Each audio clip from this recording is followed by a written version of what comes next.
Hi,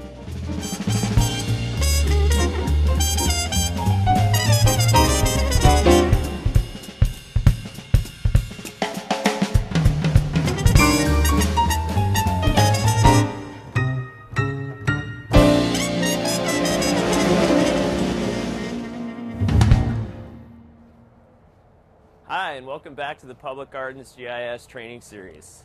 This is lesson 5. Today we're going to learn how to set up our GPS data collection equipment and collect some field data using the ArcGIS Public Gardens data model. To complete this lesson, you'll need a mapping grade GPS receiver and a Windows mobile-based data logger running Esri's ArcPad 8 or 10 software. All right, let's get started. So the first thing we want to do is take a look at the equipment that we're going to be using today. We have a Trimble Pro XH Bluetooth GPS receiver mounted on top of a prism pole with our data logger, which is a Trimble Nomad, connected to the side of it. So one of the first things we want to do is, of course, mount our GPS receiver on top of our prism pole, turn on the power, and then we're going to raise the pole up so that it's over our head so we get a clear GPS signal. I usually go to just about 6 feet so that it's not too high.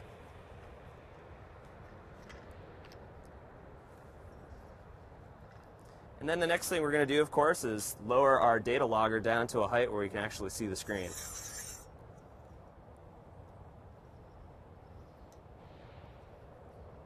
And then, of course, when we're ready to collect information on our plants, we'll move this pole to the actual location of the plant that we're going to be recording the center of. The next thing we're going to do is turn on our data logger and set some options on the screen in ArcPad. Okay, so the first thing we're going to do here is turn on our data collection device, and then we're going to start ArcPad. If you have ArcPad 8 or 10 installed, you'll have the ArcPad Today toolbar here. You can just hit the ArcPad icon on that. If not, go to the Start menu and start ArcPad from there. And ArcPad will take a varying amount of time to start up on your device, depending on how fast it is. It's like any program. And once we get going here, we're going to open up choose a map to open if you're using ArcPad 10. And then it'll list all of the maps that are currently installed on your data collection device. And if you completed our previous lesson, you should have a map for the East Asian section on there. We'll go ahead and click on that, and then click the OK button, and the map will load. And as the map loads, you should see the aerial photography of the East Asian section for the UC Davis Arboretum load in. And now that it's all loaded, the first thing we're going to do is go through and check some of the options in the program to make sure that everything's set up correctly for our data collection today. So the first option we're going to go to, along the file toolbar here, you should see an icon for, looks kind of like a sheet of paper. Hit the down arrow under it, and then hit Options. And we're going to want to make sure that our display units are in US units or statute units. You can look through the different options available to us by scrolling along the bottom. But we're not going to have to change anything else in this program at this time, so we can just go ahead and hit OK. And now the next thing we're going to do is we're going to set up our GPS receiver so that it will communicate with ArcPad. You can see that there's an icon that kind of looks like a satellite. If you click the down arrow under that, we can go to GPS Preferences. And on the first page of the GPS Preferences here, we want to set our protocol to be able to communicate with our GPS.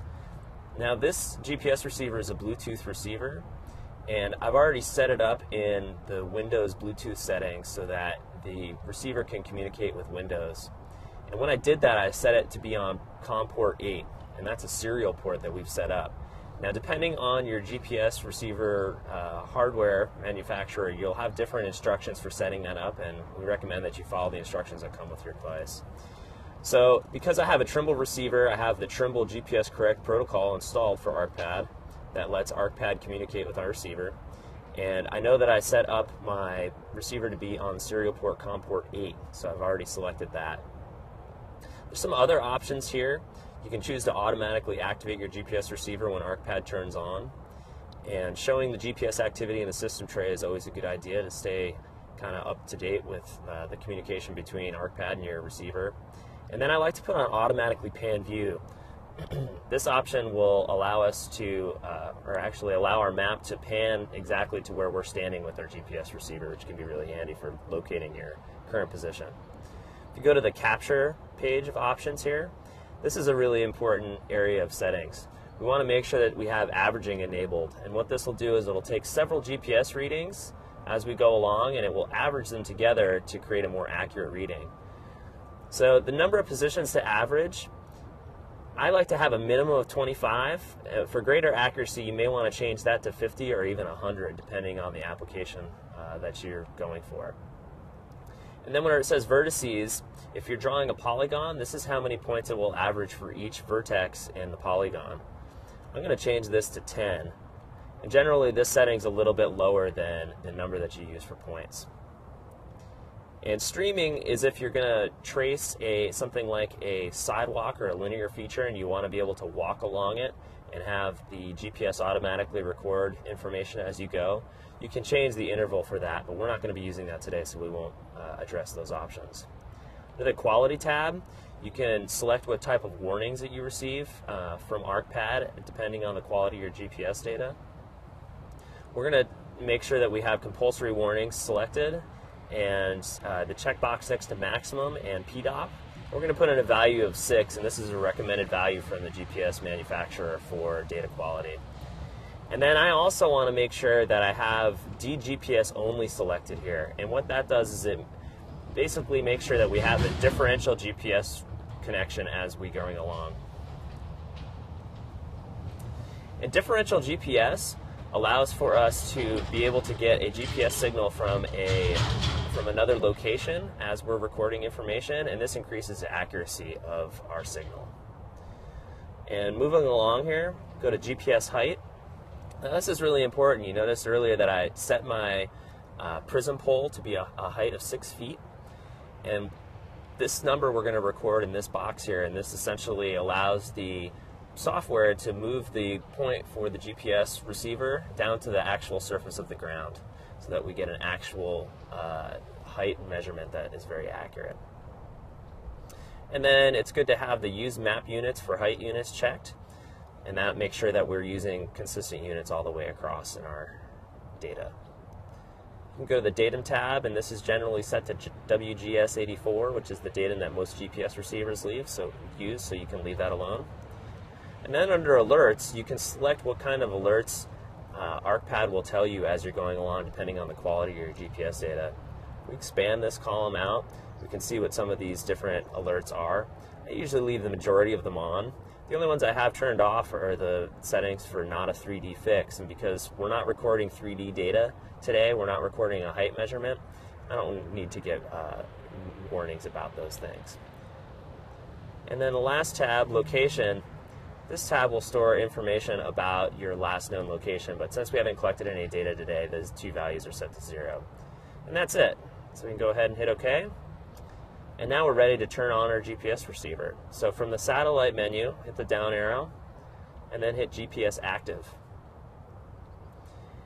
And this will activate our GPS receiver, and it generally takes a minute or two for the receiver to communicate with ArcPad. And as it goes, you'll hear sounds as the receiver starts to receive, or ArcPad starts to receive information from the receiver. And right away, it's giving us one of our warnings that there's no current position information available. But it generally takes some time for the satellites to be able to get locked into the receiver.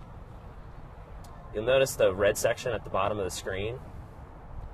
This screen will start to report position information for the satellites as soon as there are enough received. So now you're seeing in the lower left-hand corner that we have 4 of 7 satellites available connected. ArcPad will continue to report these errors until we have enough information to get an accurate fix. Okay, so One of the things we're going to take a look at here are the settings that are along the bottom of the screen here. Actually, it's more of some information that it's reporting. So as I mentioned before, ArcPad will continue to report that there's no position fix available. And because it says no fix at the bottom, you may want to turn that option off so you're not constantly hitting dismiss. So I'm going to go ahead and do that really quickly. So if you go to the GPS settings, or the GPS preferences from the GPS menu here, you can go over to alerts and expand this over, and we can turn off some of these, some of the visual warnings so that we don't have to hit dismiss. So I'm just going to go ahead and turn off the visual warnings for all of these. Instead of, it will just make a sound for us, and it'll also report this information at the bottom of the screen for us as we go. So that'll make it a little bit easier for us to get our job done. So right now we're waiting for the receiver to collect or to connect to enough satellites. And as you can see, it's reporting the PDOP in the lower left-hand corner. And if you can't see that, that's okay. We're going to take a look at that in a little bit more detail. So if you click on this part of the screen here, it'll bring up some of the GPS settings here.